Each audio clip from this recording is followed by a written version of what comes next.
Hello everyone, I hope आप सभी लोग बहुत अच्छे होंगे और उतनी बेहतरीन तरीकों से आप सभी लोगों की पढ़ाई चल रही होगी। तो इस वीडियो में प्यारे बच्चों आप लोग का देखने क्या वाले भाई, अध्याय 7 जैविक प्रक्रियाएं की 5 नंबर वाले मोस्ट इंपोर्टेंट क्वेश्चंस आपके बोर्ड एग्जाम 2026 के लिए।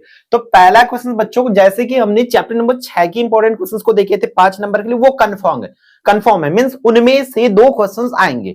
अब एक और 5 नंबर वाला क्वेश्चन इस वीडियो में मैं आपका कंफर्म करा दूंगा, तो ढंग से ध्यान से इसको पढ़ते रहेंगे। देखो, मनुष्य के पाचन तंत्र का नामांकित चित्र बनाकर पाचन तंत्र के कार्य को लिखना है।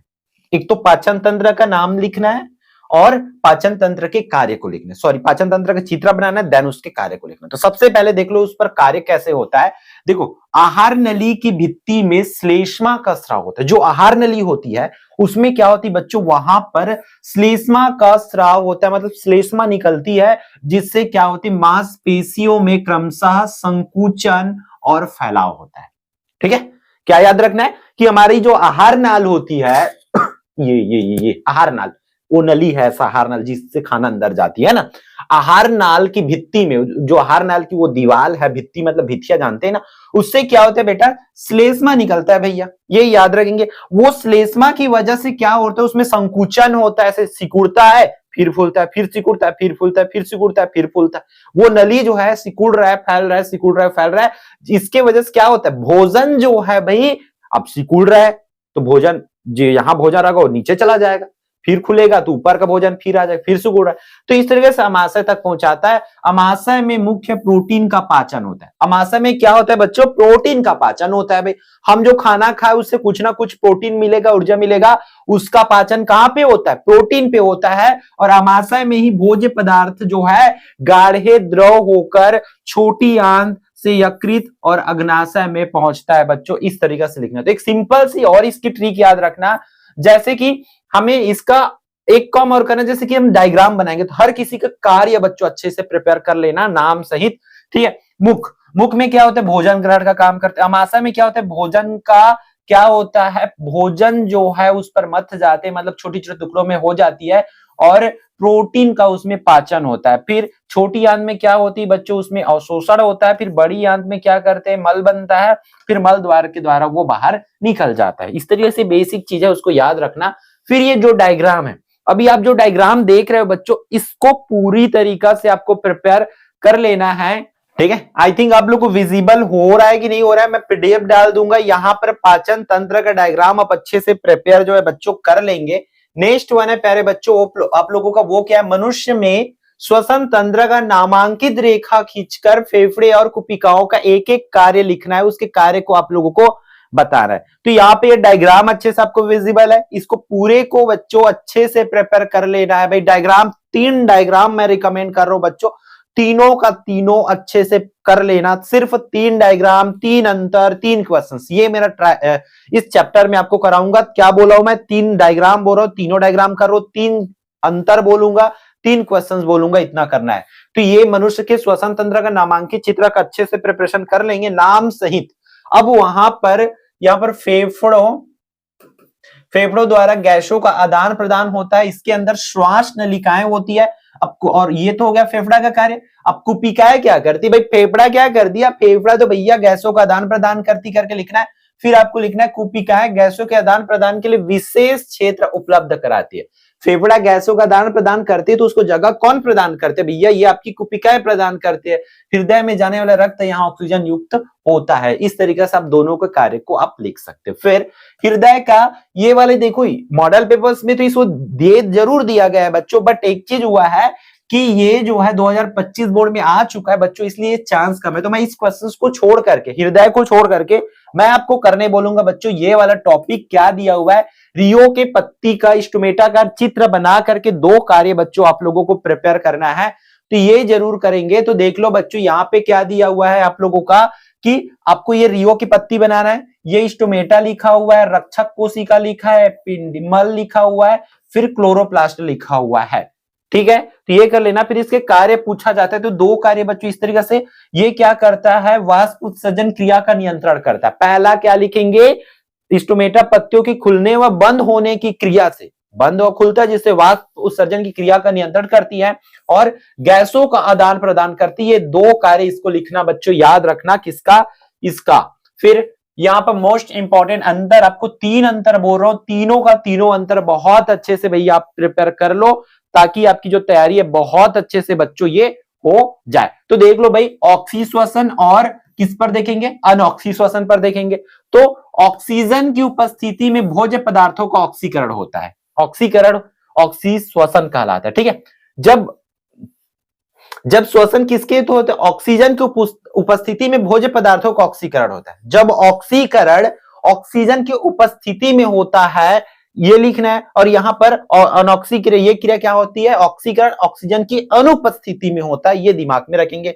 इसमें ग्लूकोज का पूर्ण ऑक्सीकरण होता है, इसमें ग्लूकोज का अपूर्ण ऑक्सीकरण होता है। दो अंतर याद होगी क्या, कैसे एक अंतर कैसे हुआ भाई, ये ऑक्सीजन की उपस्थिति में होता है, ये ऑक्सीजन की अनुपस्थिति में होता है। इसमें ग्लूकोज का पूर्ण ऑक्सीकरण होता है, जबकि इसमें अपूर्ण ऑक्सीकरण होता है। इसमें CO2 क्या लिखेंगे, अगला CO2 और H2O बनता है भाई, इसमें CO2 और H2O बनता है, और इसमें CO2 बनेगा, कार्बन डाइऑक्साइड गैस बनता है और एल्कोहल बनता है बेटा, ये याद रख लेना। ठीक है, फिर अगला अंतर आप लोगों को याद रखना, यह क्रिया माइटोकॉन्ड्रिया तथा कोशिका द्रव्य दोनों में संपन्न होती है। ठीक है, और ये क्रिया केवल कोशिका द्रव्य में होती है, ये माइटोकॉन्ड्रिया और कोशिका द्रव्य दोनों में, और वो सिर्फ किसमें होती है, कोशिका द्रव्य में होती है। इसमें 38 एटीपी अणु बनते हैं और इसमें 2 एटीपी अणु बनते हैं, ये आपको याद रखना है। फिर नेक्स्ट इसके समीकरण आप चाहो तो याद रख सकते हो, ये तो आपके लिए बेनिफिशियल होगा। ठीक है, क्लियर। फिर नेक्स्ट आगे बढ़ते हैं, आपको क्या याद रखना है भाई, श्वसन तथा श्वास में अंतर बच्चों आप लोगों को करना है। तो श्वसन एक जैविक रासायनिक क्रिया है और यह एक यांत्रिक क्रिया, मतलब ये मशीनों के द्वारा होता है, जो श्वास की जो क्रिया है बच्चों। ठीक है, इसके द्वारा भोज्य पदार्थों को ऑक्सीकरण किया जाता है और इसके द्वारा ऑक्सीजन युक्त वायु को शरीर के अंदर व कार्बन डाइऑक्साइड को बाहर किया जाता है। ठीक है, इस क्रिया में ऊर्जा का उत्पादन होता है, इसमें ऊर्जा का उत्पादन जो है बच्चों नहीं होता। हम यहाँ पर भोजन करेंगे भाई, तो भोजन से तो ऊर्जा बनता है ना, बट वहां पर ऊर्जा का उत्पादन नहीं होता। ठीक है, श्वसन की क्रिया कोशिका के अंदर होती है, जबकि यह कोशिका के बाहर होती है बेटा, ये याद रख लेना। फिर इस क्रिया में एंजाइम की आवश्यकता होती है, जबकि इसमें एंजाइम की आवश्यकता नहीं होती है। तो 3 अंतर बोल रहा हूं, 3 अंतर आपको अच्छे से प्रिपेयर करना ही है। फिर नेक्स्ट वन है, अगला अंतर है आप लोगों का रक्त और लसिका में अंतर बोल रहा है भाई। हो सके स्वपोषी विषम पोषी में भी देख लेना एक बार।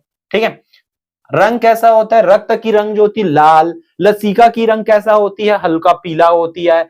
घटक की बात करें तो इसके प्लाज्मा लाल रक्त कणिका और प्लेट्स पाया जाते हैं, इसमें श्वेत कणिका पाया जाते हैं।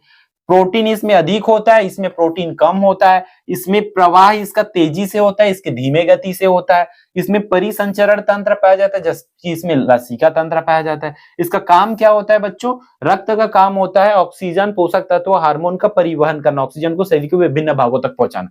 और इनका कार्य क्या होता है, द्रव की संतुलन बनाना, वसा प्रोटीन का वसा का अवशोषण करना, ये लसिका का काम होता है। तो ये अंतर आपको करना है। फिर इसके जो इंपॉर्टेंट क्वेश्चन है प्यारे बच्चों, ये सब चीज को करना है आपको, जैसे कि रक्त या रुधिर क्या है करके आ जाएगा, इसकी कणिकाओं के नाम लिख करके उसका कार्य लिखना है। ये भी मोस्ट इंपॉर्टेंट है, क्योंकि दोनों मॉडल पेपर में अच्छी बात यह कि हमारे निचोड़ में पूरी क्वेश्चंस आपको पहले से आपने पढ़ रखे होंगे ईमानदारी के साथ, तो आपका तैयारी हो गया होगा।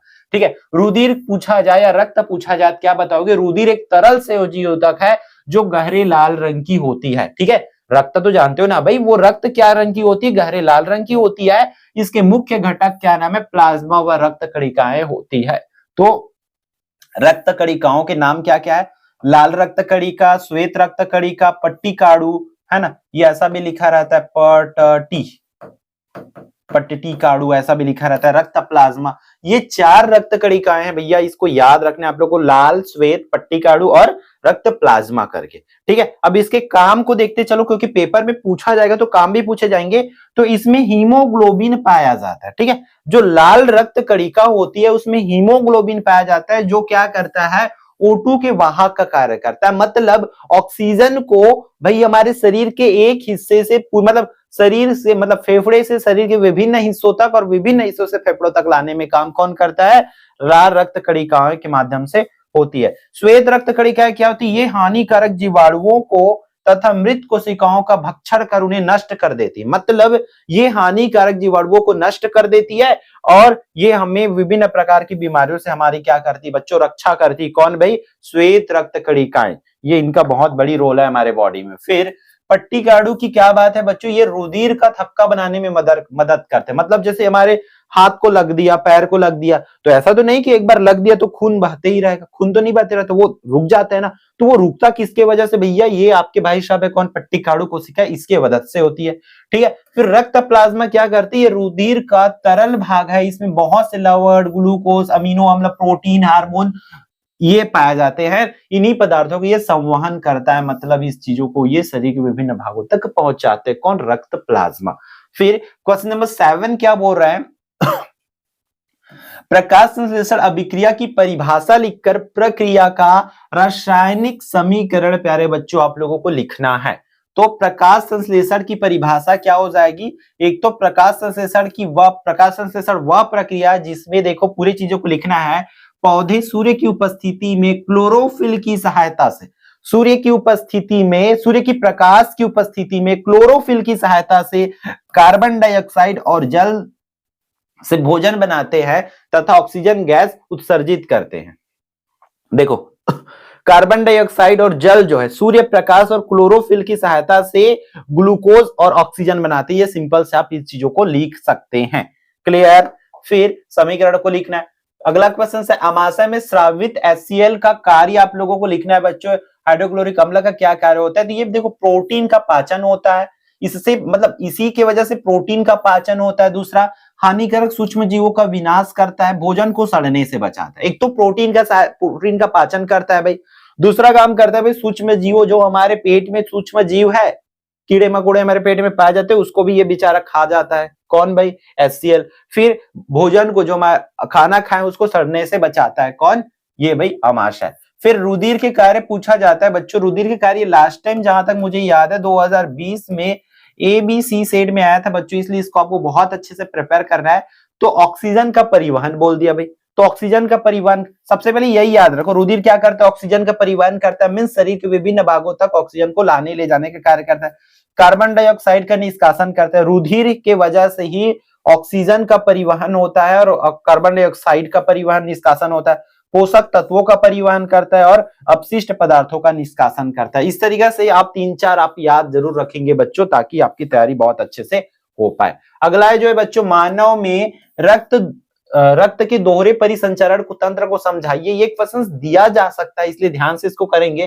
पहला, हृदय में रक्त परिसंचरण एक साथ दो में होता है। मतलब रक्त के दोहरे परिसंचरण तंत्र से मतलब है कि एक बार में मतलब रक्त जो है ऐसे चक्कर लगाते रहते हैं, है ना, उसी को रक्त का दोहरे परिसंचरण तंत्र कहा गया है। तो ये आपको अच्छे से इसको भाई प्रिपेयर कर लेना है और इसकी डायग्राम जो है बच्चों इस तरीके से इसको देख लेंगे। ठीक है, तो बच्चों इस वीडियो में इतना ही, फिर हम मिलते हैं आने वाले इंपॉर्टेंट वीडियो में। जय जवाहर, जय Chhattisgarh and all the best भाई। एग्जाम के लिए अच्छे से ईमानदारी के साथ पढ़ाई करते रहेंगे।